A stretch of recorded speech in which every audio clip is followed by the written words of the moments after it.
Hi hello నమస్తే నేను స్వప్న. అందరు ఎలా ఉన్నారు? నేనైతే చాలా బాగున్నా. మీరు కూడా చాలా బాగుండాలని మనస్ఫూర్తిగా కోరుకుంటున్నా. సో ఆహ్, ఈ రోజుల్లో చాలా మందికి హెల్త్ ప్రాబ్లమ్స్ అనేటివి ఎక్కువ అవుతున్నాయి. సో మనకి హోమియోపతిలో సైడ్ ఎఫెక్ట్స్ ఉన్నాయా అని చెప్పేసి చాలామంది అడుగుతున్నారు. అసలు హోమియోపతి అంటే ఏంటి అని చెప్పడానికి ఈరోజు మనతో పాటు doctor Bharadwaj, homeopathy doctor, ఫెడికస్ homeopathy. Homeopathy వాడేటప్పుడు ఆ! మనకి డైట్ ఏమన్నా ఫాలో అవ్వాల్సి ఉంటుందా సార్? సో, మనము ఏదన్నా ఒక డిసీజ్‌కి ట్రీట్మెంట్ చేసేటప్పుడు మనకు మెయిన్‌గా 3 టైప్స్ ఆఫ్ డైట్ ఉంటుందనమాట. ఫస్ట్ డైట్ ఏంటంటే యాజ్ ఎ జనరల్. సో, ఇది డిసీజ్‌కి గానీ, లేకపోతే ట్రీట్మెంట్‌కి గానీ సంబంధం లేదు. ప్రతి ఒక్కరు జనరల్‌గా వాడాలి. ఏమంటాం? ఎక్కువ షుగర్స్ తీసుకోవద్దు అంటాము. లేకపోతే ఎక్కువ ఆయిల్స్, వెజిటబుల్ ఆయిల్స్ తీసుకోవద్దు. ఒమేగా 6 ఫ్యాటీ యాసిడ్స్ ఉన్నవి తీసుకోవద్దు అంటాం. అంటే మన జనరల్ హెల్త్‌కి సంబంధించిన డైట్ ఒకటుంటుందనమాట. ఓకే. నెక్స్ట్ ఏంటంటే డిసీజ్‌కి సంబంధించిన diet. For okay. Example particular డిసీజ్‌లో కొన్ని తినొద్దంటాం మనం. ఫర్ ఎగ్జాంపుల్ బాగా కోల్డ్ ఉంది, కాఫ్ ఉంది. ఏం హ్మ్. చెప్తాము? ఐస్ క్రీములు తినొద్దు, లేకపోతే కూల్ డ్రింక్స్ తాగొద్దు, లేకపోతే చల్లటి వాటర్ తాగొద్దు ఆ టైంలో అని చెప్తాము. అంటే స్పెసిఫిక్‌గా ఆ డిసీజ్‌కి సంబంధించింది. ఇంకోటేంటంటే మెడిసిన్‌కి సంబంధించినది. సో, ఈ మెడిసిన్ యేసుకునేటప్పుడు నువ్వు ఇవి తినకూడదు. For okay. ఎగ్జాంపుల్ మనం ఆయుర్వేదాలో చూస్తుంటాం. హ్మ్. ఈ మెడిసిన్ తీసుకునేటప్పుడు నువ్వు పులుపు తినకూడదు, లేకపోతే పప్పు దినుసులు తినకూడదు, ఇట్లాంటివి ఉంటాయన్నమాట. బట్ హోమియోపతి ట్రీట్మెంట్ ఇచ్చేటప్పుడు మనం జనరల్ డైట్ ఇస్తాం. అంటే అందరికీ హెల్తీగా ఉండడానికి, లేకపోతే డిసీజ్‌కి సంబంధించిన డైట్ ఇస్తామన్నమాట. ఆ పర్టిక్యులర్ డిసీజ్‌లో ఇవి తినాలి, ఇవి తినకూడదు. బట్ హోమియోపతి మెడిసిన్స్ వాడడానికంటూ ఎటువంటి పథ్యాలనేవి ఉండవు. హోమియోపతి మెడిసిన్ వాడేటప్పుడు షుగర్ తినకూడదు, లేకపోతే ఓకే. పప్పు దినుసులు తినకూడదు, పుల్లటి వస్తువులు తినకూడదు, లేకపోతే ఇంకే రాత్రి పూట తినకూడదు, పొద్దున పూట తినకూడదు, ఈ టైంలో తినకూడదు. ఎలాంటి కాంప్లికేషన్స్ అట్లాంటి అనేవి ఉండవా సార్?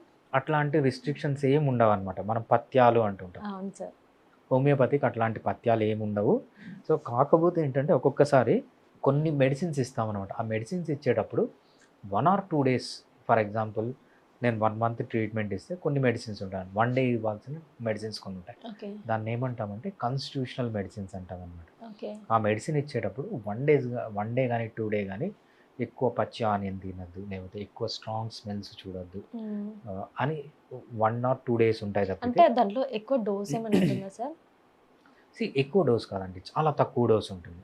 సో, తక్కువ డోస్ ఉంటుంది కాబట్టే, ఆ తక్కువ డోస్‌ని డిస్టర్బ్ చేయకుండా ఉండడానికి వేరే వాడొద్దు అంటామనమాట.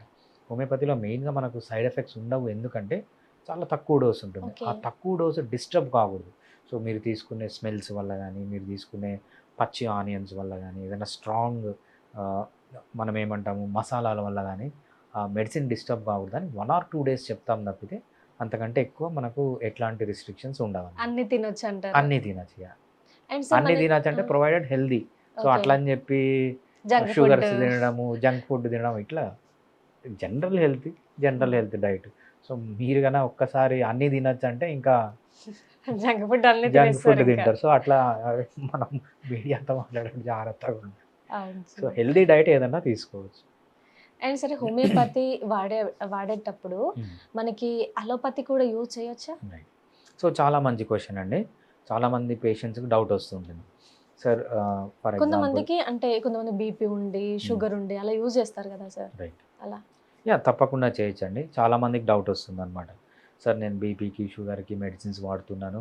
ఇప్పుడు హోమియోపతి మెడిసిన్స్ వాడితే దానికేమన్నా ప్రాబ్లమ్ వస్తుందా? ఏముండదండి. హోమియోపతి అనేది మనకు ప్యూర్‌లీ నానో పార్టికల్స్ రూపంలో ఉంటుంది.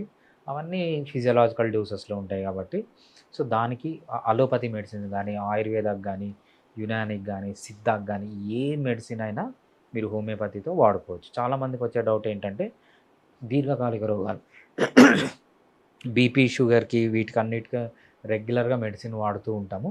దాంతో పాటు హోమియోపతి మెడిసిన్ వాడొచ్చా? తప్పకుండా వాడొచ్చు. అదేవిధంగా సైడ్ ఎఫెక్ట్స్ ఏమి ఉండవా సార్? హోమియోపతిలో ఎలాంటి మనకు ఇబ్బంది సైడ్ ఉందా? ఎఫెక్ట్స్ ఏమి ఉండవండి. సో, ఎస్పెషల్లీ మీరు అంటే హ్మ్. అలోపతి కూడా వాడుతున్నారు కదా సార్! హ్మ్. సో, దానివల్ల ఏమన్నా హెల్త్ హ్మ్. డిస్టర్బ్ ఏమన్నా అవుతదా? చాలా మందికి ఈ ఏముండదండి. క్వెషన్ అనేది మైండ్‌లో ఉండిపోతుంది సార్. రైట్. సో, ఏముండదండి. సో, అలోపతితో హోమియోపతి వాడేటప్పుడు అలోపతి వాడొచ్చు. అలోపతి వాడేటప్పుడు హోమియోపతి వాడొచ్చు. 2 కలిపి వాడుకోవచ్చు. ఎట్లాంటి సైడ్ ఎఫెక్ట్స్ ఉండవన్నమాట. ఓకే. ఇంకొంతమంది ఏం చేస్తారంటే, సార్ నేను హోమియోపతి మెడిసిన్స్ వాడుతున్నాను. నాకు సడన్గా ఫీవర్ వచ్చింది, నేను అలోపతి మెడిసిన్స్ వాడచ్చా? తప్పకుండా వాడచ్చండి. హోమియోపతి స్టాప్ చేయాల్సిన అవసరం లేదు. హోమియోపతి మెడిసిన్స్ కంటిన్యూ చేస్తేనే మీరు అలోపతి మెడిసిన్స్ వాడుకోవచ్చు. సో దాన్ని స్టాప్ చేసి దీన్ని వాడడం, దీన్ని స్టాప్ చేసి దాన్ని వాడడం అట్లాంటివి ఏం అవసరం లేదు. 2 ప్యారలల్‌గా వాడుకోవచ్చు. ఎటువంటి సైడ్ ఎఫెక్ట్స్ అనేవి ఉండవన్నమాట. అండ్ సార్ మన వ్యూవర్స్ నన్ను అడిగిన క్వశ్చన్ ఏంటి అంటే హ్మ్. ఇప్పుడు నార్మల్గా ఏదైనా ఒక హెల్త్ ఇష్యూ ఉండి హ్మ్. ఆ టైంలో జాండీస్ వస్తే హ్మ్. అల్లపతి యూజ్ చేయొచ్చా? హెల్త్ ఇష్యూస్ ఉండి జాండీస్ వస్తాయి. జాండీస్ వస్తే జాండీస్ అనేది సెపరేట్ డిసీజ్ అండి. సో ఓకే జాండీస్‌లో మనకు 2 టైప్స్ ఆఫ్ డిసీజెస్ ఉంటది. Obstructive jaundice, non obstructive jaundice అని. సో జాండీస్‌కి ట్రీట్మెంట్ తీసుకోవాలి తప్పితే అది ఏ ఏదైనా పర్లేదు. అంటే సో హోమియోపతిలో జాండీస్ కి క్యూర్ అయ్యే ఛాన్సెస్ ఉందా సార్? డెఫినెట్‌లీ అండి. చాలా మంచి మెడిసిన్స్ ఉంది హోమియోపతికి మనకు. సో అది ప్రీ హెపాటిక్ అని, ఇంట్రా హెపాటిక్ అని, పోస్ట్ హెపాటిక్ అని మనకు 3 టైప్స్ ఆఫ్ జాండీస్ ఉంటుంది. Okay whether it is pre hepatic, hepatic, post hepatic ఏ టైప్ ఆఫ్ జాండీస్‌లో అయినా కూడా మనము హోమియోపతిలో మంచిగా ట్రీట్మెంట్ చేసుకోవచ్చు. సో ఒక్క సైడ్ ఎఫెక్ట్ కూడా లేకుండా మనం హోమియోపతిలో ట్రీట్మెంట్ అనేది చేసుకోవచ్చనమాట జాండీస్‌కి.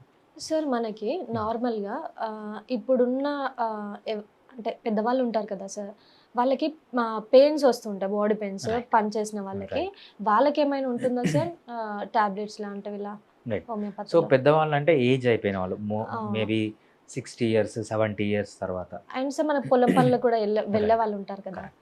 సో వాళ్ళకి పొలం పనులు వెళ్ళే వాళ్ళకి లేకపోతే 60 ఇయర్స్ దాటిన వాళ్ళకి వీళ్ళకంతా మనం ఏమంటామంటే బోన్స్ అరిగిపోయినాయి, కామన్ లాంగ్వేజ్లో అంటామన్నమాట. దాన్ని సైంటిఫిక్ ఏమంటామంటే ఆస్టియో ఆర్థరైటిస్ అంటామన్నమాట. ఓకే ఆస్టియో ఆర్థరైటిస్ అంటే ఏంటంటే మోకాలు దెబ్బతినడం లేకపోతే జాయింట్స్ దెబ్బతినడం, మెయిన్గా దెబ్బతినేది మోకాలు అన్నమాట. ఓకే ఈ జాయింట్స్ అన్నీ దెబ్బతింటూ ఉంటాయి. జాయింట్స్ దెబ్బతినడం అంటే ఏమవుతుంది జాయింట్స్‌లో ఏముంటుందంటే మెయిన్‌గా కార్టిలేజ్ అనే పదార్థం ఉంటుంది. ఈ కార్టిలేజ్ ఏం చేస్తుందంటే ఒక బోన్ ఇట్లా కదిలినప్పుడు ఫ్రిక్షన్ లేకుండా కాపాడుతుందనమాట. ఓకే దాని చుట్టూ సైనోవియల్ ఫ్లూయిడ్ ఉంటుంది. అంటే ఒక జిగుడు లాంటి పదార్థం. అదేంటంటే అది కూడా ఫ్రిక్షన్‌ని రెడ్యూస్ చేస్తుంది. దాని తర్వాత అదంతా ఒక క్యాప్సూల్‌లో ఉంటుందనమాట.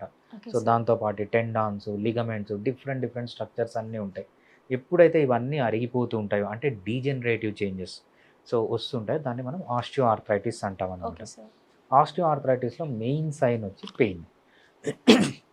హోమియోపతికి, అలోపతికి ఏంటి డిఫరెన్స్ ఇక్కడ మెయిన్‌గా అంటే అలోపతి అనుకోండి ఫర్ ఎగ్జాంపుల్ మీకు ఆస్టియో ఆర్థరైటిస్ ఉంది. అవును సార్ అలోపతి డాక్టర్ దగ్గరికెళ్లారు. ఓకే వాళ్ళు ఏం చేస్తారంటే పెయిన్ కిల్లర్స్ ఇస్తారు. ఓకే పెయిన్ కిల్లర్స్ ఏం చేస్తాయి? ఓన్లీ పెయిన్‌ని మాత్రం తగ్గిస్తాయి. అవును సార్ అక్కడ కార్టిలేజ్ డ్యామేజ్ ఉంటుంది, సైనోవియల్ ఫ్లూయిడ్ డ్యామేజ్ ఉంటుంది, మెంబ్రేన్ డ్యామేజ్ ఉంటుంది, గట్టిగా అయిపోయి ఉంటుంది. లేకపోతే అక్కడ మీకు ఆస్టియోఫైట్స్ ఫార్మ్ అయి ఉంటాయి. ఈబర్నేషన్ అంటామనమాట. ఇవన్నీ స్ట్రక్చరల్ చేంజెస్. ఇవన్నిటిని ఏం చేయలేదు అలోపతి మెడిసిన్. జస్ట్ పెయిన్ మాత్రం తగ్గిస్తుంది. బట్ హోమియోపతి అలా కాదు.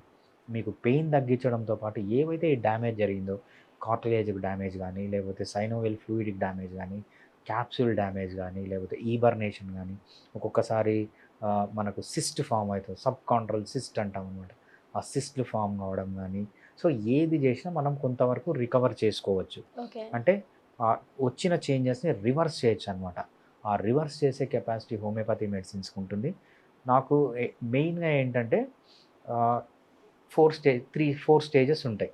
Stage 1, stage 2, stage 3, stage 4. Okay sir అలోపతిలో ఏమంటారంటే స్టేజ్ 3, స్టేజ్ 4లో కంపల్సరీ సర్జరీ అంటారు. ఓకే బట్ నాకొచ్చిన పేషెంట్స్ ఈవెన్ స్టేజ్ 3, స్టేజ్ 4లో ఉన్నా కూడా మనము ట్రీట్మెంట్ చేసి సర్జరీ వరకు పోకుండా కాపాడొచ్చు. సర్జరీస్ అనేది మనకి ఎప్పటికైనా లాంగ్ టర్మ్ ఎఫెక్ట్ చూపెడుతుంది కదా సార్, అవునండి. అండ్ చాలా మంది భయపడతారు కూడా. రైట్. అవునండి. సో, ఆ సర్జరీ వరకు పోకుండా స్టేజ్ 3, స్టేజ్ 4లో గూడా నా దగ్గర కొన్ని థౌసండ్స్ ఆఫ్ కేసెస్ నేను ఆస్టియోఆర్థరైటిస్ ట్రీట్ చేశాను. ఓకే సార్ స్టేజ్ 3, స్టేజ్ 4లో ఉన్న వాళ్ళు చాలా రేర్ అనమాట సర్జరీకెళ్ళడం. సో, అంత ఎఫెక్టివ్‌గా హోమియోపతి పనిచేస్తుంది. సో, ఆ ఏజ్‌లో వాళ్ళకి ఏం కావాలి? రిలీఫ్ కావాలి. అవును సో, సార్ రిలీఫ్ అయ్యి లైట్‌గా రీజనరేట్ చేసి మనం వాళ్ళని సర్జరీ వరకు పోకుండా కాపాడుకుంటూ హోమియోపతిలో చాలా మందికి అలా సక్సెస్ చేయొచ్చనమాట. అండ్ సార్ మా యూత్లో కూడా ఇదివరకు మనకి హ్యాండ్స్ ఉంటాయి కదా సార్, హ్మ్. ఫింగర్స్ ఇక్కడ అలా పెయిన్స్ వస్తున్నాయి, ఎందుకు వస్తున్నాయి సార్? అంటే అదేమన్నా లోపం అంటారా? దాన్ని రైట్. ఎలా సో తగ్గించుకోవచ్చు అంటారు? రైట్. సో, ఈ కాలం యూత్‌కి లేని డిసీజెస్ అంటూ లేవండి. సో, మెయిన్‌గా ఎందుకంటే వాళ్ళ ఫుడ్ హ్యాబిట్స్ సరిగ్గా ఉండవు. నిద్ర సరిగ్గా పోరు. ఎక్సర్సైజ్ చెయ్యరు. లైఫ్లో మొత్తం స్ట్రెస్ ఉంటుంది. అవును సార్. దాంతోపాటు ఇంకేంటి ఆల్కహాల్, స్మోకింగ్, పాన్ వీడియోస్ చూడడము, వీడియో గేమ్స్ ఆడడం, అన్ని అడిక్షన్స్ ఉంటాయి. అవును. డిఫరెంట్ అడిక్షన్స్ ఉంటాయి. వీటి వల్ల అంతా ఏమవుతుందంటే ఫాస్ట్గా ఏజ్ అయిపోతుంటారు. అవును సో సార్. 60 ఏళ్ళకి 80 ఏళ్ళకి రావాల్సిన చేంజెస్ మనం 20 ఇయర్స్కి 30 ఇయర్స్కే చూస్తున్నాం. మా దగ్గరకు వచ్చే ఆస్టియో ఆర్థరైటిస్ అనేది, సో లేకపోతే లంబార్ స్పాండిలోసిస్ కానీ, సర్వైకల్ స్పాండిలోసిస్ కానీ, లంబార్ స్పాండిలోసిస్ కానీ నార్మల్గా 60 ఇయర్స్ తర్వాత 70 ఇయర్స్ తర్వాత చూసేవాళ్ళం అనమాట. ఇప్పుడు ఏంటంటే ఈ జనరేషన్లో 20 ఇయర్స్ 22 ఇయర్స్ వాళ్ళకు కూడా చాలా మందికి అవును ఈ సార్. లంబార్ 10th క్లాస్ పిల్లలు కూడా అలానే రైట్ వస్తున్నాయి right sir. Right right so ఇవంతా ఏంటంటే లైఫ్ స్టైల్ మెయిన్గా లైఫ్ స్టైల్ ప్రాబ్లమ్స్ అనమాట. లైఫ్ స్టైల్ కనుక కరెక్ట్గా పెట్టుకుంటే ఇవన్నీ రాకుండా ఉంటాయి. దాని నేమ్ ఏమంటారు సార్ పర్టికులర్‌గా? ఇప్పుడు మన Hmm. వర్క్ దగ్గర కూడా చేసే వాళ్ళ దగ్గర కూడా Hmm. చూస్తున్నాను నేను. Hmm. అలా పెయిన్స్ వస్తున్నాయి అంటున్నారు. అంటే Right. దాన్ని ఎలా తగ్గించుకోవాలంటారు నార్మల్‌గా? పర్సనల్‌గా ఏదైనా టిప్ చెప్తారా? సింపుల్ అండి. మంచి డైట్ తీసుకోవాలి. సో యూత్లో అంటున్నారు కాబట్టి రెగ్యులర్గా ఎక్సర్సైజ్ చేయాలి. సో డైట్ అంటే మెయిన్గా కార్బోహైడ్రేట్ తగ్గియాలి డైట్లో. కార్బోహైడ్రేట్ అంటే రైస్ తగ్గించడము, జొన్నలు ఏవైతే మనం సీరియల్స్ మిల్లెట్స్ అంటామో ఆ సీరియల్స్ మిల్లెట్స్ తగ్గించడం, ఫ్రూట్స్ తగ్గించడం. ఫ్రూట్స్ కూడా తీయగానే ఉంటాయి కదా, అదంతా అవును. షుగరే. సో ఆ షుగర్స్ తగ్గియడం, ఓకే. తేనె కానీ, బెల్లం కానీ, చక్కెర కానీ ఇవి తగ్గియడం. ఇది మెయిన్. దీంతో పాటు ఓకే. ఒమేగా 6 ఫ్యాటీ యాసిడ్స్ అంటామన్నమాట. ఒమేగా 6 ఫ్యాటీ యాసిడ్స్ మనకు ఎక్కడుంటాయి? సో మనం తినే ఆయిల్స్‌లో ఉంటాయన్నమాట. ఎట్లాంటి ఆయిల్స్? సీడ్ నుంచి వచ్చిన ఆయిల్స్. సీడ్ నుంచి వచ్చిన ఆయిల్స్ అంటే sunflower seeds, sunflower oil, safflower oil. Yes so sir. ఈ ఆయిల్స్ తగ్గియాలన్నమాట. ఫస్ట్ వీళ్ళు చేయాల్సింది ఇది. నెక్స్ట్ ఏంటంటే నిద్రపోవాలి. పర్ డే 7-9 అవర్స్ డీప్ స్లీప్‌లో ఉండాలి. Both okay. Quality of the sleep, quantity of the ఇప్పుడున్న స్లీప్. యూత్‌కి అదే పెద్ద ప్రాబ్లమ్ అయితుంది సార్. అందుకే ఈ పెయిన్స్ గానీ, లేకపోతే త్వరగా ఏజ్ అయిపోవడం గానీ, హార్ట్ అటాక్స్ రావడం గానీ, దీనికంతా అదే రీజన్ అనమాట. అవును sir. Yeah! Headache. Headaches. So మీరు నిద్ర సరిగ్గా పోకపోతే మీకు రాని డిసీజ్ అంటూ ఉండదు. మీరు కరెక్ట్‌గా నిద్రపోతే మీ బాడీలోంచి ఎళ్ళిపోని డిసీజ్ అంటూ ఉండదనమాట. సో అవును నిద్ర సార్. అనేది అంత important. Yes sir. Thank you sir. Thanks అండి. Fiticus Homeopathy